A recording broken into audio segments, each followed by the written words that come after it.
Okay. Sorry for disturbance. एक phone आला होता. Good morning, sorry, good afternoon all of you.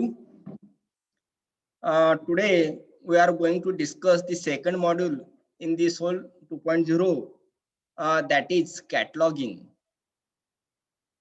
You have learned this concept in the previous lecture of Dr. Kolumbikar sir. Okay, he has cleared what is the cataloging and what is the importance of cataloging and all these things.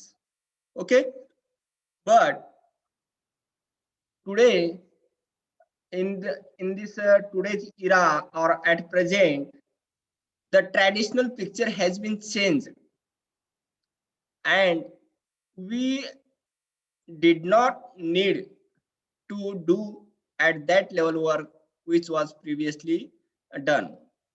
Now, due to the technology, all facilities are available with the help of technology, without tasking or without performing the traditional based task. Okay, म्हणजे काय की तुम्ही cataloguing ही concept शिकलेली आहे. कॅटलॉगिंगचे काय फायदे आहेत, काय गरज आहे. ओके, आता हेच काम आपल्याला त्या पद्धतीनं करायचं नाही ज्या पद्धतीनं पूर्वीच्या काळामध्ये नाही का कॅटलॉग कार्ड तयार करायचे. कॅटलॉग कार्ड तयार करून ते एखाद्या ठिकाणी एखाद्या गेटच्या एंट्रन्सला ठेवायचे लायब्ररीच्या, आणि त्या ठिकाणी शोधून मग ते लेखकाच्या नावाच्या नुसार असो की त्या ग्रंथकाराचे असो की ग्रंथाच्या नावानं असो, ओके, किंवा विषयाच्या नावानं असो, त्या सगळ्या गोष्टी आता नाही का त्या पारंपरिक पद्धतीच्या होत्या. त्या आता तुम्हाला प्रत्यक्षामध्ये तशी कार्ड बनवायची गरज नाही. पण आपल्याला ते जे नॉलेज आहे, तेच नॉलेज या ठिकाणी यूज करायचं आहे. म्हणून ही कॅटलॉग कन्सेप्ट तुम्हाला कळाले, की या ठिकाणी तुम्हाला कॅटलॉग तयार करणे फार अवघड जात नाही. इथं फक्त तुम्हाला एंट्री करायची आहे. इथं फक्त तुम्हाला त्या पूर्ण ढाच्यामध्ये, त्या स्ट्रक्चरमध्ये, सॉफ्टवेअरच्या स्ट्रक्चरमध्ये त्यांनी ठरवून दिलेल्या फॉर्मॅटमध्ये आपल्याला फक्त माहिती फीड करायची आहे, माहिती भरायची आहे. Okay. The objective of this my presentation is to acquaint with cataloging model in SOL 2.0. Second objective is to show various application through this module. There are various functions we can done with the help of this module, and the outcomes of this lecture will be learner will be able to handle the SOL software in this counterpart. म्हणजे तुम्हाला हे lecture ऐकल्याच्या नंतर, पाहिल्याच्या नंतर, याचा study केल्याच्या नंतर तुम्हाला software विषयीची माहिती होणार आहे. विशेषतः आजच्या लेक्चर मधून तुम्हाला कॅटलॉगिंग मॉड्यूल नेमकं कशा पद्धतीने हँडल करायचं अतिशय सोपं आहे. नो प्रॉब्लेम, तुम्ही सहजपणे करू शकता. फक्त प्रत्यक्षामध्ये काय आहे माहिती आहे का, ज्या थोडस कोरोनाची सिच्युएशन आहे, लॉकडाऊनचा पिरियड आहे, नाहीतर तुम्हाला नाही काही प्रत्यक्षामध्ये प्रॅक्टिकल मला इथं खरं लावायचे होते. पण आता तुमची जरा परिस्थिती, तुमची नाही सगळ्या जगाचीच परिस्थिती जरा विचित्र झाल्यामुळं आणि आपला टाइम वाया जाऊ नये, आपला सिलेबस मागे राहू नये, या अँगलनं आम्ही ऑनलाईनच्या माध्यमातून तुम्हाला ते कंटेंट क्लिअर करण्याचा प्रयत्न करतो. पण याचा अर्थ असा नाही हे तुम्हाला फक्त ऑनलाईन बेसवरच तुमचं प्रॅक्टिकल हे नाही, हे थेरॉटिकल भाग तुम्हाला यावाच लागेल. मग कोणी म्हणाल मी पुण्याला आहो, दिल्लीला आहो, तर ते माझा प्रश्न नाही, ते तुमचा प्रश्न आहे.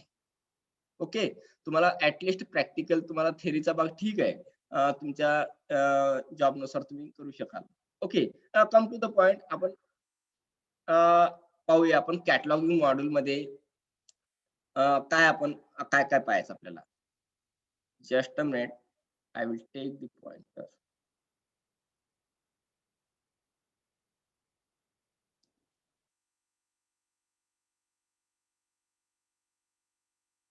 Okay, last lecture we have learn the administration. Okay, administration संदर्भामध्ये तुम्हाला थोडीशी कल्पना आलेली असणार.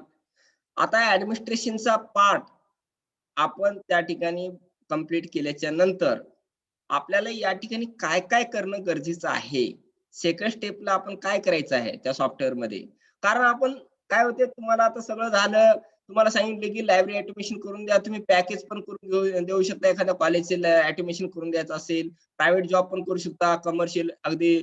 आता हल्ली काय झाले, जॉबचे प्रकार खूप बदलले. एखाद्या ठिकाणी कर्मचारी नसेल आणि तुम्ही एखादं त्यांचं पॅकेज घेतलं, बरं ठीक आहे, 50,000-50,000 मध्ये आम्ही तेवढं काम करून देऊ शकतो आणि हे तुम्हाला. पण तुम्हाला त्यावेळेस सगळं माहिती असणं गरजेचं आहे. ओके. आणि दॅट्स व्हाय ह्या कमर्शियल बेसवर नाही का तुम्ही, किंवा तुम्ही याच्यावर जॉब पण करू शकता. तो पार्ट आपण नंतर डिस्कस करूया. तर कालच्या तासिकेमध्ये ॲडमिनिस्ट्रेशन पार्ट कंप्लीट केल्याच्या नंतर सेकंड स्टेपला आपल्याला काय करायचं आहे हे पाहणं सोलमध्ये. आपण ही फक्त प्रॅक्टिकलला असलेलं सोल सॉफ्टवेअर पाहतो हां. असे अनेक सॉफ्टवेअर मार्केटला आहेत, जे की फ्री पण आहेत आणि जे की पैसे देऊन पण आहेत. मग आपलं commercial base SOUL 2.0 is the commercial based software. Okay, and Koha is a uh, open source software. Like Koha, there are many different type of automation software. बघा, सॉफ्टवेअर तर अनेक प्रकारचे आहेत. म्हणजे तुमचं हे पण सॉफ्टवेअर आहे, वर्ड पण एक ॲप्लिकेशन आहे, त्याचं पण एक सॉफ्टवेअर आहे. पॉवर तुमच्या Microsoftचे वेगळे सॉफ्टवेअर आहेत, Windows ऑपरेटिंग सिस्टम सॉफ्टवेअर, असे अनेक कितीतरी सॉफ्टवेअर आहेत. तुम्ही जे वेगळ्या प्रकारचे नाही का ॲप्लिकेशन ॲप वापरतात ना, ते सर दुसरं-तिसरं काही नसून ते सॉफ्टवेअरच आहे. आपल्याला ऑटोमेशन सॉफ्टवेअर पाहतो आपण. डिजिटल लायब्ररीचं सॉफ्टवेअर पाहत नाही. ऑटोमेट करायची आपल्या लायब्ररी. बिब्लिओग्राफी लेव्हलवर आपल्याला आपल्या लायब्ररीचं ऑटोमेशन करायचं आहे. पारंपरिक पद्धतीतून आपल्याला आधुनिकीकरण करायचं थोडक्यामध्ये. तर आपण अशा विविध सॉफ्टवेअरचा वापर करतो. लिप्सिस आहे, स्लिम आहे, त्याच्यानंतर मायरिल्ड आहे, ग्रीनस्टोन आहे, ओके, एव्हरग्रीन आहे. अशा पद्धतीचे कितीतरी सॉफ्टवेअर आहेत. परंतु आपल्या अभ्यासक्रमाला असलेलं ते आपण सोल 2.0 पाहतो आणि हे या ठिकाणी बघा तुम्हाला हे सोल 2.0 हे त्याचं सिम्बॉल. ओके. आणि त्याच्यामध्ये सुद्धा प्रकार वेगवेगळे आहेत. सोल 2.0 मध्ये सुद्धा तुम्हाला त्या सॉफ्टवेअरमध्ये किती पुस्तकाची एंट्री पाहिजे त्याच्यानुसार त्यांची त्या सॉफ्टवेअरची किंमत आहे. हे सॉफ्टवेअर तयार करणारी कंपनी तुम्हाला सांगितलं होतं, इन्फॉर्मेशन लायब्ररी नेटवर्क, ज्याला की शॉर्ट फॉर्म मध्ये इन्फ्लिबनेट म्हणतात. हे तुमच्या लायब्ररी सायन्सच्या विद्यार्थ्यांना माहीत असणं गरजेचं आहे. जिथं की ज्या इन्फ्लिबनेटच्या तुम्हाला एक दिवस मी त्याच्यावर लेक्चर देईन तुम्हाला इन्फॉर्मेशन लिटरसीच्या अंतर्गत, की भारतातले जेवढे काही संशोधन करणारे लोक आहेत, जे संशोधक आहेत, ज्यांनी पी-एच-डी कंप्लीट केलेली आहे, त्यांची जे थेसिस आहेत, त्यांचे जे प्रबंध आहेत, त्याची एक कॉपी नाही का, ऑल ओव्हर इंडियातली, तो कुठलाही विषय असू द्या, त्याची एक कॉपी ती त्या इन्फिलिब्नेट सेंटरला देणं बंधनकारक असते. कारण शोधगंगा नावाची जी वेबसाईट आहे, शोधगंगा नावाच्या वेबसाईटला त्या ठिकाणी जशास तसा थेसिस, जशास तुमचा प्रबंध, मग 200 पानाचा असो, 500 पानाचा असो, 1000 पानाचा असो, जसं काय ते असेल थेसिस, जशास तसा त्या ठिकाणी ऑनलाईन मध्ये पाहायला मिळतात. असे तुम्हाला जवळपास 2 ते 2.5 लाख थेसिस या ठिकाणी आहेत आणि ती सगळं काम पाहण्याचं काम, नियंत्रण करणं, कलेक्ट करण्याचं काम, ऑर्गनायझेशन करण्याचं काम, त्याची म्हणजे सगळ्या सुविधा देण्याचं काम, सर्व्हिसेस देण्याचं काम इन्फॉर्मेशन लायब्ररी नेटवर्क करत असते हे सेंटर. हे सेंटर दुसरं तिसरं काही नसून हे युनिव्हर्सिटी ग्रँट कमिशन, जे की तुम्हाला हायर हायर एज्युकेशन मध्ये समजा तुम्हाला जॉब मिळाला लायब्ररीमध्ये, तर ह्या गोष्टी तुम्हाला खूप गरजेच्या आहेत. ओके, हायस्कूल लेव्हलवर ठीक आहे, तुमचं स्टेट लेव्हल पर्यंत तुम्ही कामकाज येते. परंतु तुम्हाला त्याच्या पुढचं जर माहिती हवी असेल तर युजीसी युनिव्हर्सिटी ग्रँट कमिशन म्हणजे भारतातल्या सगळ्या ज्या विद्यापीठ आहेत आणि सगळे जे काही सीनियर कॉलेज आहेत, सीनियर कॉलेजची गोष्ट करतो हा, अगदी हायर एज्युकेशनची गोष्ट करतो. सीनियर कॉलेज म्हणजे मग तुम्हाला आर्ट्स, कॉमर्स, सायन्सचेच असतील असं नाही, इंजिनिअरचे असतील, बाकीचे सुद्धा जे की 12वी नंतरचे जे एज्युकेशन आहे, that is called higher education. Okay, हे सगळं जे काही आहे ते युजीसीच्या नियंत्रणाखाली कामकाज चालत असते. आणि हे जे आपलं सॉफ्टवेअर तयार केलेलं आहे, ते इम्प्लिमेंटनं तयार केलेलं आहे आणि इम्प्लिमेंट हे सब सेंटर, त्याला एआययू ऑटोनॉमस सेंटर ऑफ युजीसी UGCच एक ऑटोनॉमस सेंटर आहे इम्प्लिमेंट. ओके. आणि त्या इम्प्लिमेंट सेंटरनी हे तयार केलेलं आहे. एकच मिनिट.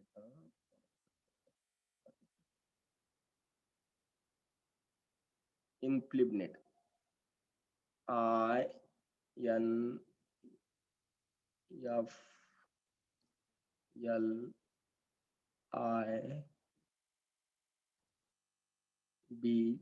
माझ्याकडे डिजिटल पेन नाही आहे. डिजिटल पेन मला घ्यायचा आहे.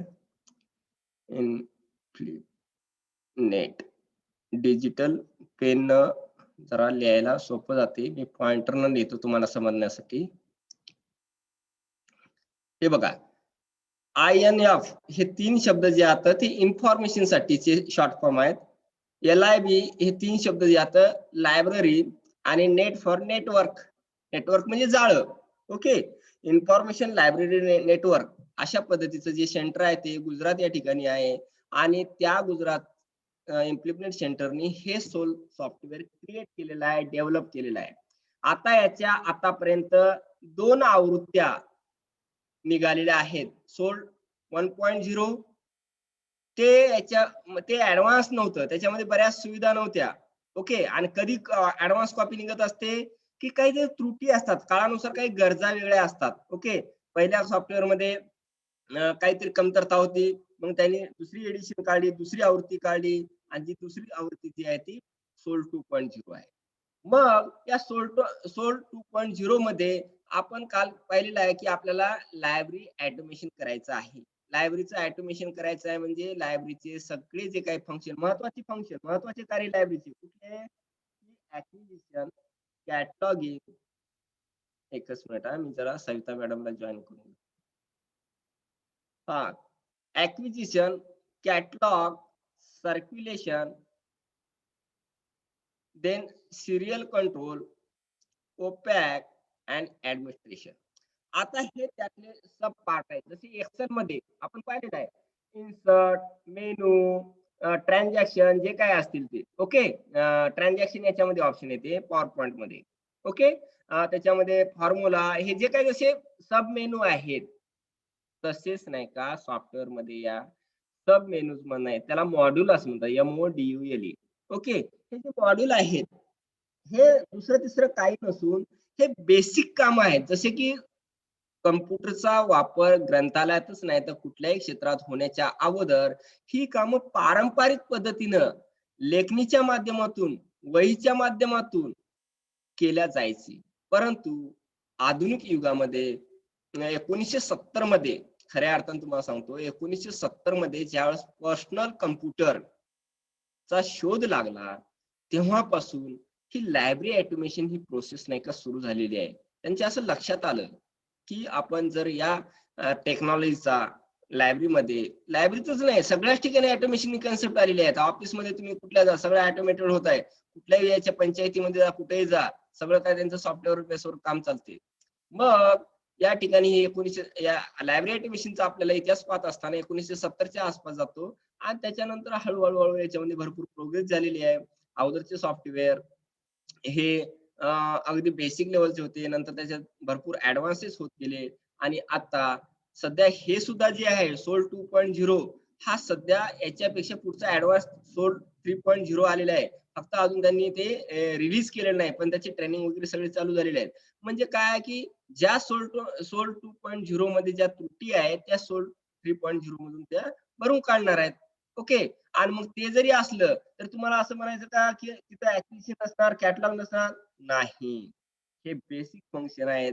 हे बेसिक फंक्शन हे किती जरी हे आले, एडिशन आल्या, आवृत्ती आल्या तरी ते का बदलणारे नाहीये. मग आपण या सॉफ्टवेअरच्या माध्यमातून लायब्ररीचं ऑटोमेशन करत असताना आपण सर्वप्रथम काय करायला पाहिजे तर ते ऍडमिनिस्ट्रेशन मॉड्यूल कंप्लीट करायला पाहिजे. ऍडमिनिस्ट्रेशन मॉड्यूल फिलअप करायला पाहिजे. हे आपण कालच्या तासिकेमध्ये पाहिलं होतं. ओके. आज आपण ऍडमिनिस्ट्रेशन नंतर आपल्याला एक मॉड्यूल पाहायचे. परंतु तुम्हाला बेसिक अगोदर मी महत्वाचे सांगतो जेणेकरून तुम्हाला ते वर्क करता आलं पाहिजे. नंतर तुम्ही ज्यावेळेस जॉबला लागसाल किंवा हळूहळू त्याची प्रॅक्टिस करसाल त्यावेळेस त्या गोष्टी सगळ्या तुमच्या लक्षात येतील. ओके. आज आपण कॅटलॉगिंग पाहणार आहोत. कॅटलॉग हे मॉड्यूल आपण पाहणार आहोत. या कॅटलॉगिंग मॉड्यूल मध्ये cataloguing, import export catalogue, user services, reports हे मेन सब मॉड्यूल आहेत. ओके, कॅटलॉग मध्ये पहिलं कॅटलॉगिंग आहे, import export, user services and reports. आता कॅटलॉगिंग म्हणजे काय करायचं, आपल्याला डाटा सगळ्यात इम्पॉर्टंट या ठिकाणी का डाटा आपल्याला या ठिकाणी भरायचा आहे. आणि हा जितका तुम्ही काळजीपूर्वक डाटा तुम्ही कंप्लीट कराल तितकं तुमचं वर्क व्यवस्थित होणार आहे. आणि म्हणून ज्यावेळेस तुम्ही या कॅटलॉग वर क्लिक केल्याच्या नंतर तुम्हाला ही विंडो ओपन होते. त्यानंतर तुम्ही पहिल्या मॉड्यूलवर क्लिक केल्याच्या नंतर तुम्हाला या प्रकारच्या दोन title in progress in cataloguing and data operation process ह्या दोन विंडो येतील पहा. ओके, ही एक विंडो येणार आणि ही एक विंडो येणार. तर सर्वप्रथम तुम्ही काय करायचं, data cooperation process, data operation process पाहिजे, हे कंप्लीट करायचं. हे तुम्हाला आता मी सांगतो बघा. Catalogue is the most important module of the LMS. LMS म्हणजे library management system. L for library, M for management, S for system. Okay, system म्हणजे काय तुम्हाला सांगितलं होतं की सगळं काम व्यवस्थितपणे करून घेणं, जिथे एखादी भाग असतो मग ती कम्प्युटर एक सिस्टीमच आहे. ओके, सॉफ्टवेअर मध्ये सुद्धा नाही काय एक सिस्टीम पद्धत व्यवस्थितपणा असतो, एकमेकाला सगळे फंक्शन गुंतलेले असतात. अगदी लायब्ररीचं मॅनेजमेंट करण्यासाठी ती जी सिस्टीम आहे त्याला लायब्ररीचे मॅनेजमेंट करणं म्हणजे काय, सगळे काम व्यवस्थित बघा. मॅनेजर जो असतो काय करत असतो, प्रत्येक व्यक्तीला त्याच्या टॅलेंटनुसार, त्याच्या कॅपॅसिटीनुसार, त्याच्या क्षमतेनुसार काम वाटून देत असतो, पुन्हा आपण कुठलं काम करून घ्यायचं. ओके, प्रत्येक कार्यालयातला जो अधिकारी असतो तो एक प्रकारे मॅनेजरचा रोल प्ले करत असतो, भूमिका निभावत असतो. त्यांना सगळं माहित राहते कर्मचाऱ्यांना कुठल्या कर्मचाऱ्यांना कुठलं काम करून घ्यायचं. मग या ठिकाणी डाटा एंट्री करत असताना सुद्धा नाही का, हे कॅटलॉगिंग मॉड्यूल मध्ये करत असताना, काम करत असताना सुद्धा आपल्याला बऱ्याच गोष्टी मॅनेज करायच्या व्यवस्थितपणे, नाही का, आपल्याला एक एक एक कंप्लीट करायचे आहे. Okay, from the point of view of the retrieval of information. बघा, हे सगळं आपण याच्यात माहिती भरली, सगळं केलं कम्प्लीट. हे कशासाठी आहे की ती माहिती परत आपल्याला मिळण्यासाठी. आपण का उगाच आपण गेम खेळत नाही ना याच्यावर. जी माहिती आपण याच्यामध्ये फीड करणार आहोत त्याच्यावर नंतर आपल्याला वर्क करायचं आहे. म्हणजेच ती माहिती आपल्याला काय झाली पाहिजे, पुनर्प्राप्ती. रिट्रायवल मीन पुनर्प्राप्ती. इन्फॉर्मेशन आपल्याला परत मिळाली पाहिजे. म्हणजे आता आपण ओपॅक केलं, ओके, कॅटलॉग मध्ये माहिती इन्फॉर्मेशन भरली आणि विद्यार्थ्यांना सगळ्या ग्रंथालयामध्ये कुठले पुस्तक जर पाहायचं असेल तर ते ओपॅक मध्ये शो होणार. पण जोपर्यंत तुम्ही कॅटलॉग कंप्लीट करत नाही तोपर्यंत ओपॅक मध्ये शोच होणार नाही, दिसणारच नाही. ओके, आणि त्यामुळं ही माहिती परत रिट्राईव्ह करण्यासाठी, मिळवण्यासाठी हा डाटा एंट्रीचा पार्ट अतिशय केअरफुल आणि व्यवस्थित आहे. आणि काही नाही, अतिशय सोपा आहे. फक्त तुम्हाला त्यातला फॉर्मॅट एकदा लक्षात आला की मग तुम्हाला काही अडचण येत नाही. माझ्याकडे आता एक कोर्स न झालेली मुलगी आहे बघा, एक दोन मुली आहेत आमच्याकडं कमवा शिकवा अंतर्गत. त्यांना मी एक ट्रेनिंग दिलेली आहे, एक 8-15 वर्षाची ट्रेनिंग दिलेली आहे. त्या अतिशय सुंदर, माझ्यापेक्षा सुद्धा चांगलं काम त्या कॅटलॉगिंग मध्ये करू शकतात. म्हणजे तुम्हाला आता काय कोर्सच आहे, तुम्ही त्याचा कोर्सच करता, तुम्हाला काही इम्पॉसिबल गोष्ट नाही आहे. Okay, retrieval of accurate information depends upon how much care was taken while feeding accurate information. म्हणजे तुम्हाला आता सांगितलं की तुम्ही किती ॲक्युरेट, कुठं कॉमा, कुठं काहीतरी काहीतरी असं टाइप करताना सुद्धा काहीच्या काही जण करतात. नाही, त्याचा मीनिंग चेंज होतो. सगळ्या गोष्टी चुकीच्या होऊन जातात. तर त्यासाठी काय करायचं असते की ॲक्युरेट काम करणं हे खूप गरजेचं असतं आणि सॉफ्टवेअरमध्ये तर नाही का भरपूर आवश्यक आहे. त्यानंतर आपल्याला पाहायचंय बिब्लिओग्राफिक डाटा ही एक कन्सेप्ट आहे. बिब्लिओग्राफिक डाटा म्हणजे कशी, एखादं बुक आहे बघा, त्या बुक मध्ये चॅप्टर असतात. पहिलं चॅप्टर, दुसरं चॅप्टर, तिसरं चॅप्टर, चौथं चॅप्टर. ओके, असं मिळून ते बुक तयार होते. ही झाली त्याची बिब्लिओग्राफिक इन्फॉर्मेशन नाही, ही त्याची डिटेल टेक्स्ट इन्फॉर्मेशन आहे. मग बिब्लिओग्राफिक इन्फॉर्मेशन जर पाहायची असेल, तुम्हाला समजून घ्यायची असेल तर म्हणजे काय मग? त्या पुस्तकाचा लेखक कोण? त्या पुस्तकाची कधी निर्मिती झाली म्हणजे प्रकाशन वर्ष कुठलं? त्या पुस्तकामध्ये एकूण किती पेज आहेत? त्या पुस्तकाचं टायटल म्हणजे नाव काय? ते पुस्तक कोणी लिहिलं म्हणजे त्याचा लेखक कोण आहे? ओके. त्या पुस्तकाची किंमत किती आहे? ही सगळी अशी पॉइंट टू पॉइंट माहिती त्या पुस्तकाची दॅट इज कॉल्ड बिब्लिओग्राफिक डाटा. त्याला म्हणायचं बिब्लिओग्राफिक डाटा. ही जी बिब्लिओग्राफिक डाटा जो आहे, तो आपण कॅटलॉगिंगच्या माध्यमातून भरत असतो. आपण सगळं काही ऑटोमेशनमध्ये बिब्लिओग्राफिक इन्फॉर्मेशनच असते. डिजिटल लायब्ररीमध्ये ज्याच्या पुढची स्टेप तुम्ही डिस्प्लेसमध्ये काम करणार आहात, त्यावेळेस मात्र सगळं बुक तिथं आपण स्कॅन करत असतो. ओके. पण या ठिकाणी ऑटोमेशनमध्ये फक्त त्याची आपण अशी जी काही कॅटलॉग फॉर्मॅटमध्ये आहे जी इन्फॉर्मेशन, ती बिब्लिओग्राफिक डाटा जे की तुम्हाला आता सांगितलं ऑथर असेल, ओके, AUTHOR. थोडे इंग्लिशची शब्दाची तुम्ही ओळख करून घ्या हां. कारण इथं मराठीमध्ये हे सॉफ्टवेअर नाहीये. इंग्लिशमध्ये सॉफ्टवेअर आहे. म्हणून तुम्हाला हे शब्द कळणं खूप गरजेचं आहे. हां. तर ऑथर म्हणजे लेखक. ओके. टायटल, टायटल म्हणजे काय? त्या पुस्तकाचं नाव असते. ओके. हां. त्याच्यानंतर ISBN त्याला एक नंबर असतो बघा प्रत्येक पुस्तकाला. जो आपण देतो तो ॲक्सेशन नंबर आहे. म्हणजे ज्या ग्रंथालयामार्फत दिला जातो तो that is called accession number. Okay. आणि त्याला नाही का ऑलरेडी ज्या प्रकाशकाकडून प्रकाशित झालेल्या आहे, त्यांचा एक नाही का international standard bibliographic number, book number असा एक असतो. जे की बुक नंबर तुम्ही जर ऑनलाईन जरी टाकला, त्याला ज्या पुस्तकाला ISBN नंबर आहे आणि ते तुम्ही Googleमध्ये त्या स्पेसिफिक टाकला, तर सगळं ते पुस्तक तुम्हाला नाही का त्या ठिकाणी जर ओपन सोर्समध्ये असेल, तर तुम्हाला ओपनली पाहता येते आणि जर ओपन सोर्समध्ये नसेल, तर तुम्हाला ते त्याची थोडक्यामध्ये माहिती तुम्हाला कुठेही कळेल. म्हणजे तो त्याला पब्लिश होत असताना त्या पुस्तकाला मिळत असतो. मग हे ISBN नंबर सगळं त्या पुस्तकावर दिलेलं आहे. पाहून फक्त केअरफुली करायचं असते आणि हे काम तुम्ही ज्यावेळेस नाही का ज्यावेळेस तुम्ही त्या डिपार्टमेंटला काम करत असता, त्यावेळेस तुम्हाला नाही का ॲक्सेशन रजिस्टरमध्ये नोंदी करायच्या असतात. ज्या ॲक्सेशन रजिस्टरमध्ये नोंदी असतात, अगदी त्या सगळ्या ॲज इट इज नोंदी नाही का या कॅटलॉगिंग मॉड्यूलमध्ये असतात. म्हणजे आपण त्या ठिकाणी ऑलरेडी ट्रॅडिशनल पद्धतीनं, पारंपरिक पद्धतीनं त्या ठिकाणी अनुभव घेतच असतो. ओके. अगदी तोच फॉर्मॅट या ठिकाणी असतो. Please ensure you follow international standard like. बघा त्या ठिकाणी तुम्हाला AACR Anglo American cataloguing rule 1978-2 असं सर म्हटले होते. ओके. हे काय केलेलं आहे, की कॅटलॉग तयार करण्याचे काही स्टँडर्ड, ओके. स्टँडर्ड म्हणजे काय? त्याचे क्रायटेरिया, प्रमाण ठरवून दिलेलं आहे. अशाच पद्धतीनं जसं आपल्याकडे आहे, म्हणजे आपल्या लायब्ररीमध्ये वेगळ्या पद्धतीनं, वडूच्या कॉलेजमध्ये वेगळ्या पद्धतीनं, दिल्लीच्या कॉलेजमध्ये वेगळ्या पद्धतीनं आणि अमेरिकेमध्ये वेगळ्या पद्धतीनं. असं नाही चालणार. हे इंटरनॅशनल स्टँडर्ड म्हणजे काय ठरलेले असतात, की कुठेही भारतामध्ये जगामध्ये होऊ द्या काम, ते त्याच फॉर्मॅटमध्ये झालं पाहिजे. दॅट इज कॉल्ड म्हणजे एकाच ढाच्यामध्ये, एकाच पद्धतीमध्ये, एकाच साच्यामध्ये. मग हे जे ऑलरेडी या ठिकाणी फीड केले आहे, तुम्हाला याचं काही करत नाही, फक्त माहिती असली पाहिजे तुम्हाला. तो जसं की तुम्हाला सिलेबसला थेअरीला पण आहे मार्क 21 फॉर्मॅट. हा एक फॉर्मॅट आहे बघा तुम्हाला. मार्क 21 फॉर्मॅट म्हणजे तुम्हाला mark format will help us exchange information to and from other databases. समजा तुम्ही एखाद्या सॉफ्टवेअरमध्ये समजा सोलमध्ये काम केलं.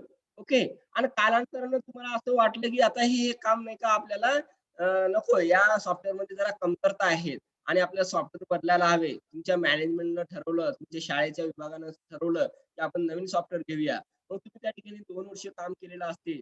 सगळी मेहनत घेतलेली असते. मग तुम्ही म्हणा, की परत त्याच्यामध्ये नवीन काम करावं लागणार का? नाही. ह्या फॉर्मॅटमध्ये म्हणून सॉफ्टवेअर कुठलं घ्यायचं असते, हे खूप याचा अभ्यास करणं गरजेचं असते. ते फॉर्मॅट इंटरनॅशनल स्टँडर्ड आहेत का त्या सॉफ्टवेअरला? ते इंटरनॅशनल स्टँडर्ड फॉलो करते का? जर तसं असेल, तर तुम्हाला दुसऱ्या सॉफ्टवेअरमध्ये जर समजा पूर्वीचा सगळा डाटा, सगळी माहिती त्या सॉफ्टवेअरमध्ये इम्पोर्ट आणि एक्सपोर्ट या ठिकाणी बघा. हे बघा, इम्पोर्ट म्हणजे घेणे. ओके. आणि एक्सपोर्ट म्हणजे काढणे, देणे. ओके.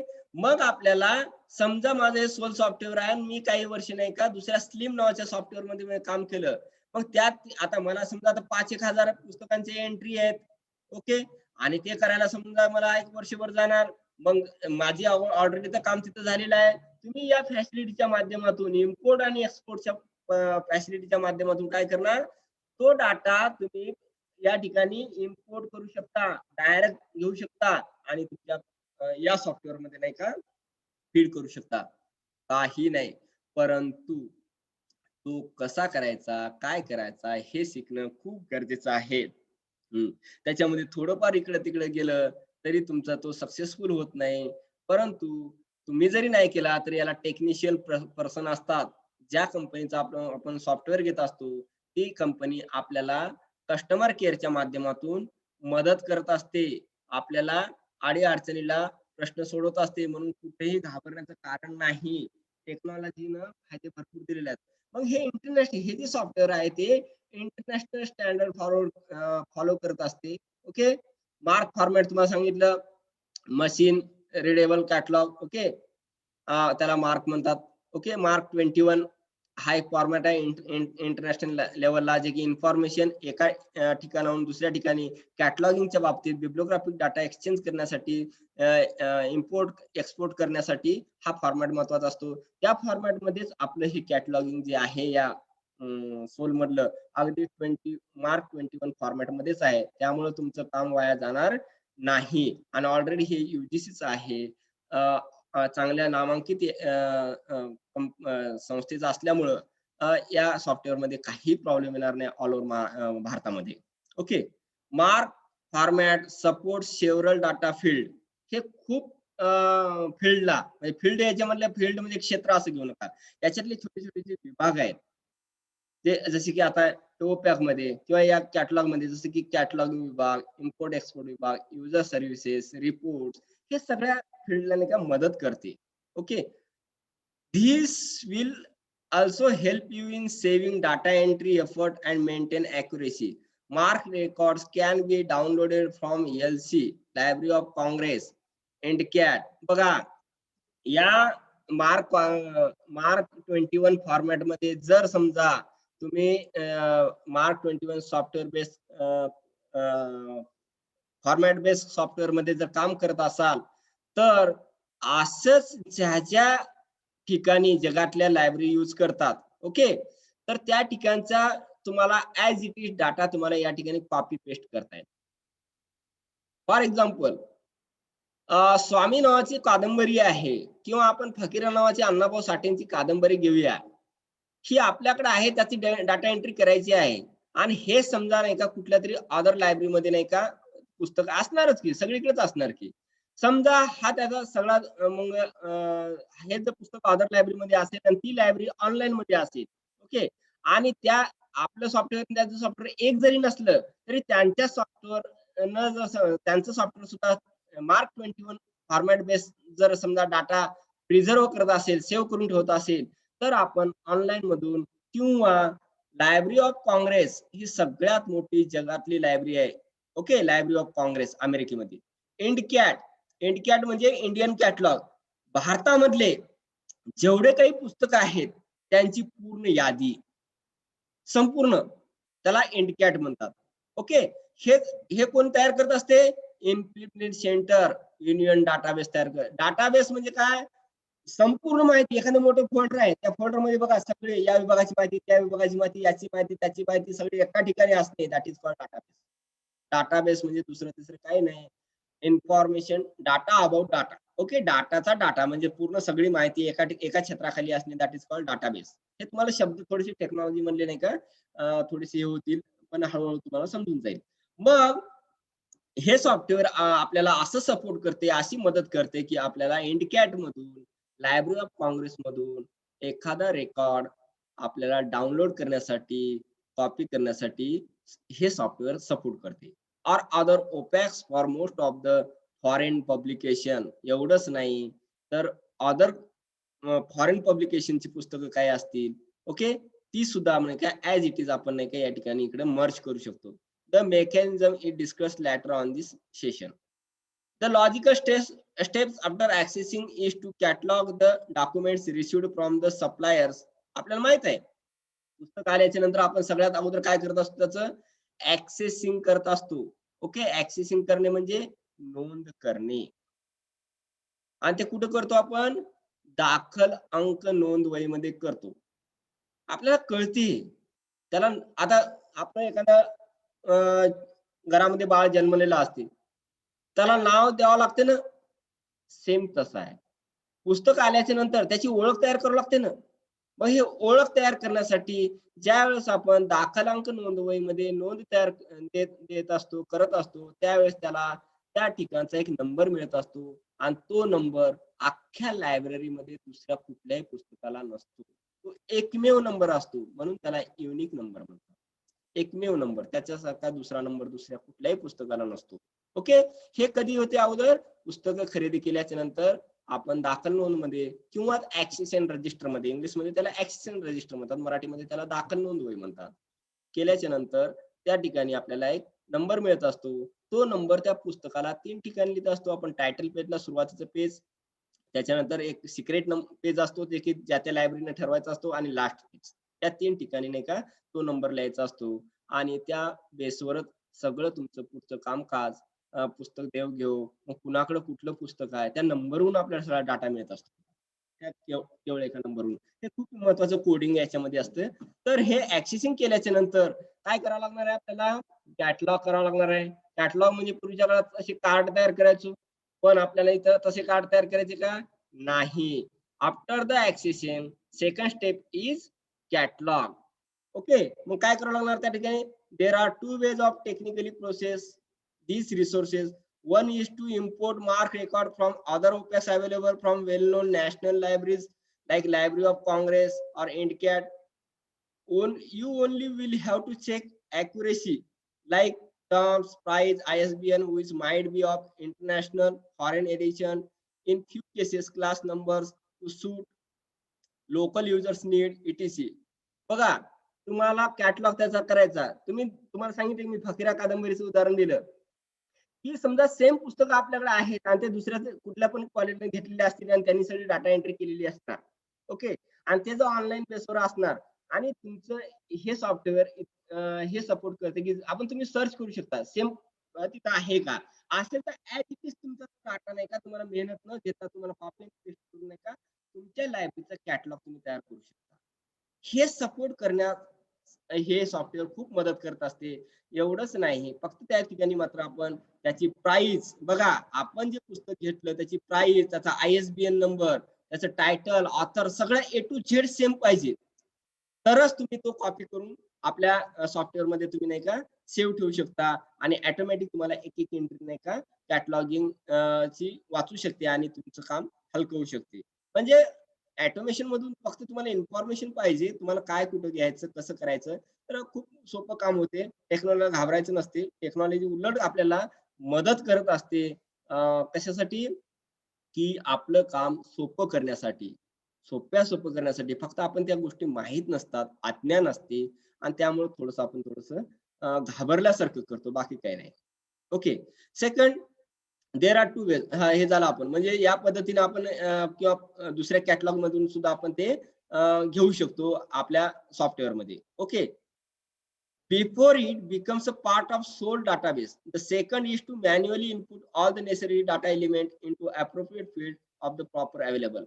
आणि एक तर आपण सेम कॉपी असेल तर ती कॉपी करू शकतो, दुसरीकडून नसते दुसरं मॅन्युअली करू शकतो. म्हणजे एका पुस्तकाचा सगळा डाटा आपण घेतो, ऍक्सेस अँड रजिस्टर घेऊ शकतो, त्याचा पाहून नाही का ऑटोमॅटिक तुम्ही माहिती भरू शकता, किंवा ते बुक घेऊ शकतो प्रत्यक्षामध्ये. मग त्याचा कुठला ऑथर आहे, कुठलं टायटल आहे, हे मात्र ऍक्युरेट भरायचं, तरच तुमचं काम व्यवस्थित होऊ शकते. हे तुम्हाला काम देणार आहोत मी प्रॅक्टिकली, कारण त्याशिवाय तुम्हाला ते काही कळणार नाही. Okay, you may remember that under administration module you have created necessary data entry templates needed for your library. आपण बघा डाटा एंट्री टेम्पलेट्स त्या ठिकाणी कालच क्रिएट केलेले आहेत, म्हणजे ऍडमिनिस्ट्रेशन मध्ये आपण सगळे क्रिएट केलेले आहेत. ओके, हे या ठिकाणी उपयोगाला येणार आहे तुम्हाला. आता कसे येणार आहे ते तुम्हाला दाखवतो. Use readily available mark template with all the fields of the one customized for your library. Be consistent in using either of them.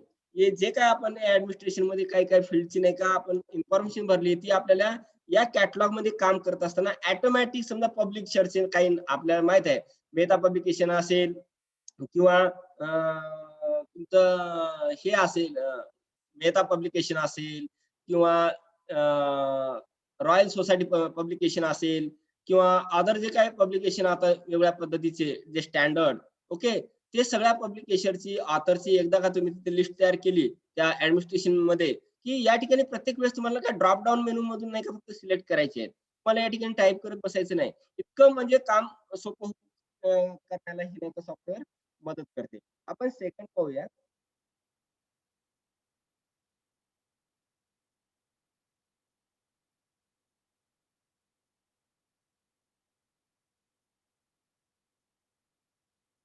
Okay मला वाटते म्हणजे ओके त्यानंतर आपल्याला काय करायचं कॅटलॉगिंग मध्ये आपण पाहिलं बेसिक काय ओके मला एकदा बॅकला दाखवतो हे पाहिलेलं आपण आपण कॅटलॉगिंगला गेल्याच्या नंतर या ठिकाणी आपल्याला टायटल आणि डाटा ऑपरेशन या डाटा ऑपरेशन मध्ये हे करायचं आहे माहिती भरायची आहे सगळ्यात इम्पॉर्टंट आपण कॅटलॉगिंगची माहिती सगळी पाहिलेली आहे ते कॅटलॉगिंगची माहिती भरत असताना काय करायची त्याच्यानंतर तुम्हाला इम्पोर्ट आणि एक्सपोर्ट आपण सेकंड याच्यामध्ये पाहूया 1 मिनिटाचा वेळ उरलेला आहे ते 1 मिनिटाच्या वेळामध्ये आपलं होणार नाही पण या कॅटलॉगिंग मध्ये कॅटलॉगिंग ओके कॅटलॉग मध्ये कॅटलॉगिंग आणि कॅटलॉगिंग मध्ये काय पाहिलं आपण डाटा ऑपरेशन आणि title in progress title in progress मध्ये काय आपल्याला चर्चा केली नाही आपण डाटा ऑपरेशन महत्वाचा भाग आहे तो आपण थोडी चर्चेला घेतली